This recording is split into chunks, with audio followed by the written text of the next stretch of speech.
Seorang anggota kelompok teroris Al-Qaeda mengalami kekerasan saat dipenjara di Guantanamo. Anggota Al-Qaeda itu diperkosa.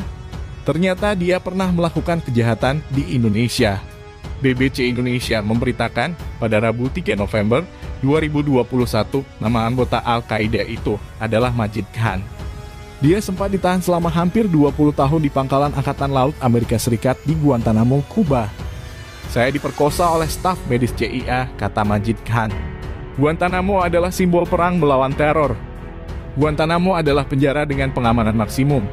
Didirikan untuk menahan tersangka berkewarganegaraan asing setelah serangan teroris di New York dan Washington pada 11 September 2011.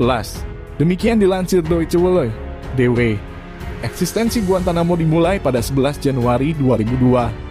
Dengan pemindahan 20 tahanan yang dicurigai sebagai anggota Taliban dan kelompok teroris Al-Qaeda dari Kandahar, Afghanistan, ke fasilitas penahanan AS di Teluk Guantanamo. Penjara ini dengan cepat berkembang menjadi mimpi buruk politik dan kemanusiaan.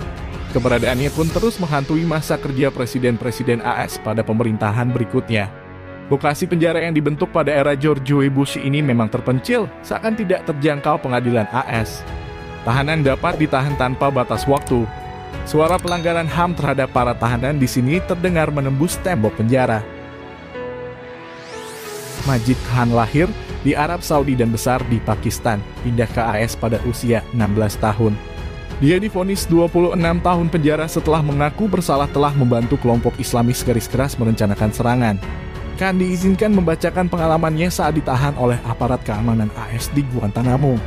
Inilah untuk pertama kalinya ada kesaksian terbuka soal penyiksaan dan pelecehan yang dialami tawanan yang ditangkap setelah serangan 11 September 2001 di New York dan di Washington. Khan membacakan pengakuannya dari dokumen 39 halaman. Dia mengaku diperkosa oleh staf medis CIA pada September 2004. Ia menuturkan, dalam keadaan tak berdaya, staf medis CIA memasukkan objek seperti pipa ke anusnya. Serangan seksual ini kadang dilakukan di selnya, kadang dilakukan di ruangan lain. Dalam kesempatan lain, Khan ditempatkan di atas sungan. Dipegangnya oleh setidaknya 2 penjaga dan kemudian staf medis CIA memasukkan objek ke anusnya. Jelas ini bukan prosedur medis. Saya pernah bertanya mengapa ia melakukan semua ini. Ia menjawab ini karena saya adalah teroris, katakan. Dalam bagian lain kesaksiannya, Khan mengatakan, saya tidak tahu kenapa mereka melakukannya, dan rasanya sakit luar biasa. Mereka memeriksa badan saya dengan tangan mereka dan mengambil foto saya yang telanjang. Dia juga mengalami pemukulan, penyiraman, dan dirantai dalam keadaan gelap gulita, juga digantung dengan rantai. Surat permintaan gerasinya memuat hal-hal penting. Wartawan BBC di Gedung Putih, Taram Kilvey, mengatakan ada beberapa poin penting dalam surat ini.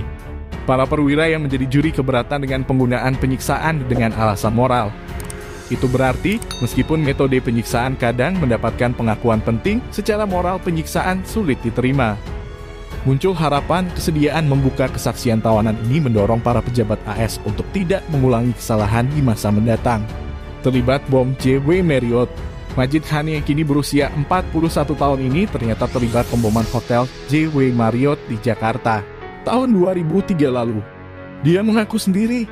Dilansir Associated Press, AP, dan AFP pada Rabu 3 November 2021.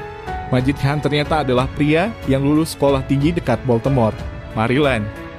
Disebutkan bahwa Khan mengaku bersalah atas sejumlah dakwaan kejahatan perang yang mencakup konspirasi dan pembunuhan atas keterlibatannya dalam plot Al-Qaeda, termasuk pengeboman mematikan di Hotel JW Marriott di Jakarta pada Agustus 2003 lalu. Khan meminta maaf atas tindakannya di masa lalu, yang termasuk merencanakan serangan Al-Qaeda di AS setelah tragedi 9/11 dan rencana pembunuhan mantan Presiden Pakistan, Pervez Musharraf, yang gagal. Dalam kesepakatan pembelaan tahun 2012, Khan mengakui dirinya sempat bergabung dalam rencana pembunuhan Musharraf. Dia juga mengakui pernah mengirimkan 50.000 US dollar ke seorang anggota Al-Qaeda di Indonesia, yang tidak disebut namanya, untuk mendanai pengeboman hotel. Saya melakukan semuanya, tidak ada alasan. Dan saya sangat meminta maaf kepada semua orang yang saya sakiti, ucapkan dalam pernyataannya selama 2 jam kepada juri pengadilan militer AS pada Kamis 28 Oktober lalu. Dia menyatakan dirinya berupaya mengambil tanggung jawab atas tindakannya di masa lalu. Saya bukan anak muda yang mudah dipengaruhi yang rentan seperti 20 tahun lalu. Saya menolak Al-Qaeda, saya menolak terorisme, tegaskan dalam persidangan.